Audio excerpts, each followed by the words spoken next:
Right, ఇక వివరాల్లోనికి వెళ్తే నేటితో తెలంగాణ బడ్జెట్ సమావేశాలు ముగియబోతున్నాయి. ఉదయం 10 గంటలకు శాసనసభ శాసనమండలి ప్రారంభం కాగా నివేదికలను డిప్యూటీ సీఎం భట్టి విక్రమార్క శాసనసభలో టేబుల్ చేయబోతున్నారు. పంచాయతీరాజ్ సంస్థలు, మున్సిపాలిటీలు, మార్కెట్ కమిటీలు, జిల్లా గ్రంథాలయాల సంస్థల వార్షిక ఆడిట్ నివేదికలను బట్టి విక్రమార్క టేబుల్ చేయబోతున్నారు. ఉభయ సభలో సిఏజీ నివేదికలు ప్రవేశపెట్టబోతున్నారు. దీనికి సంబంధించిన అప్డేట్స్ అందించడానికి మా కరెస్పాండెంట్ అజీం లైవ్ ద్వారా సిద్ధంగా ఉన్నారు.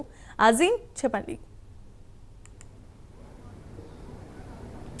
నేటితో తెలంగాణ బడ్జెట్ శాసనసభ సమావేశాలు ముగియనున్నాయి. ఈరోజు శాసనసభ శాసనమండలి సమావేశాలు రెండు కూడా ఉదయం 11 గంటలకు ప్రారంభం కాబోతున్నాయి. 4 రోజుల విరామం తర్వాత ఈరోజు శాసనమండలి సమావేశాలు ఏదైతే జరగనున్నాయి. సో మొత్తంగా చూసుకున్నట్టయితే 10 రోజుల పాటు కూడా ఏదైతే తెలంగాణ బడ్జెట్ శాసనసభ సమావేశాలు ఈ రోజుతో జరగనున్నాయి. సో మొత్తంగా ఈరోజు చూసుకున్నట్టయితే అప్రోప్రియేషన్ బిల్ని ఈరోజు సభ ఆమోదించనుంది. దీంట్లో ఏదైతే బడ్జెట్కి సంబంధించి ఖర్చులకు సంబంధించినటువంటి బిల్లు ఒకటి ఉంటుంది, అలాగే అదనపు ఖర్చులకు సంబంధించినటువంటి 2 అప్రోప్రియేషన్స్ బిల్స్ని కూడా ఈరోజు సభ ఆమోదం తెలుపుతుంది. అయితే ప్రధాన ప్రతిపక్షం లేకుండానే ఈ రోజు అప్రోప్రియేషన్ బిల్లు పాస్ అవనుంది. సో ఇప్పుడే నిన్న బీఆర్ఎస్ సభ్యులు ఏదైతే రాఘవ కన్స్ట్రక్షన్ సంబంధించినటువంటి దానిపైన హౌస్ కమిటీ వేయాలని చెప్పి కూడా పట్టుబడుతూ సభలో ఏదైతే నిరసన వ్యక్తం చేశారో, ఈ నేపథ్యంలో చాలాసేపు కూడా స్పీకర్ కావచ్చు, అలాగే ఎల్ఏ మినిస్టర్ ఇద్దరు కూడా ఏదైతే సభను ఆర్డర్లో ఉంచే విధంగా ప్రయత్నం చేశారు, వారిని కూర్చోవాలని చెప్పి మైక్ ఇస్తామని చెప్పి కూడా చేశారు. కానీ వారు ఏదైతే సభలో ఆందోళన నిరసన వ్యక్తం చేయడంతో వారిని ఏదైతే 2 రోజుల పాటు కూడా సస్పెండ్ చేశారు. సో నిన్న ఈరోజు వారిద్దరు బీఆర్ఎస్ సభ్యులను ఏదైతే సస్పెండ్ చేయడంతో వారు ఈరోజు సభలో ఏదైతే ఉండరు. సో ఈరోజు కేవలం అటు బీజేపీ,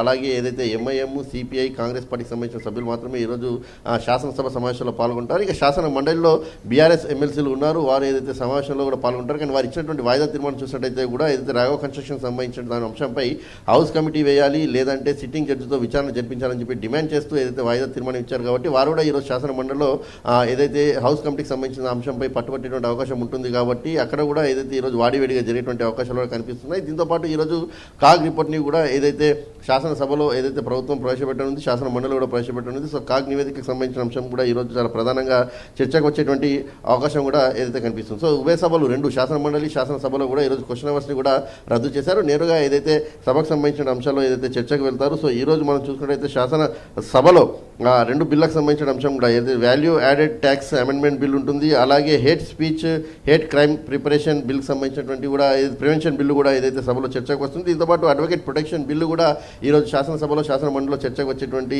అవకాశం ఉంటుంది. ఇక దీంతోపాటు తెలంగాణకు సంబంధించినటువంటి బెస్ట్ గిగ్ వర్క్కి సంబంధించినటువంటి బిల్లును ఇప్పటికే ఏదైతే ప్రవేశపెట్టడం కూడా జరిగింది, దానికి సంబంధించిన అంశంపై కూడా సభలో చర్చించేటువంటి అవకాశం ఉంటుంది. సో ఇలా చూసినట్టయితే వివిధ రూపాల్లో వివిధ టేబుల్ బిల్లును కూడా ఏదైతే డిప్యూటీ సీఎం భట్టి విక్రమార్క, అలాగే సీఎం రేవంత్ రెడ్డి ఇద్దరు కూడా శాసనసభ శాసన మండలిలో ఏదైతే ప్రవేశపెట్టున్నారు. ఇక ఈ రోజు ప్రత్యేకంగా చూసినట్టయితే సన్నభ్యానికి సంబంధించినటువంటి కార్యక్రమం ప్రభుత్వం మొదలుపెట్టి ఈ రోజుతో ఏడాది పూర్తవుతుంది. సో ఈ నేపథ్యంలో ఈ రోజు శాసనసభలో అటు ఎమ్మెల్యేలు, ఎమ్మెల్సీలకు కూడా సన్నభ్యానికి సంబంధించినటువంటి బియ్యంతోనే ఏదైతే లంచ్ ఏర్పాటు చేశారో, అలాగే ప్రత్యేకంగా మీడియా కూడా ఇదే బియ్యంతో ఏదైతే లంచ్ కూడా ప్రత్యేకంగా ఏర్పాటు చేయడం కూడా జరిగింది. సో ఈ రోజు ఓవరాల్గా చూసుకుంటే బీఆర్ఎస్ సభ్యులు ఇటు శాసనసభలో అయితే లేరు, శాసన మండలిలో ఉంటారు. మరి వారు సభా సమావేశాల్లో పాల్గొంటారా, లేదంటే రాఘవ కన్స్ట్రక్షన్స్ పై పొంగులేటికి సంబంధించిన అంశంపై డిమాండ్ చేస్తారా, చేసినటువంటి విషయంలో మరి ప్రభుత్వం వారిపై ఎలాంటి నిర్ణయం తీసుకుంటూ చూడాల్సి ఉంటుంది. సో ఓవరాల్గా సభ ఈ రోజు అప్రోప్రియేషన్ బిల్లు పాస్ చేస్తుంది కాబట్టి రాత్రి వారు కూడా జరిగేటువంటి అవకాశాలు మనకు కనిపిస్తున్నాయి. జమీమా.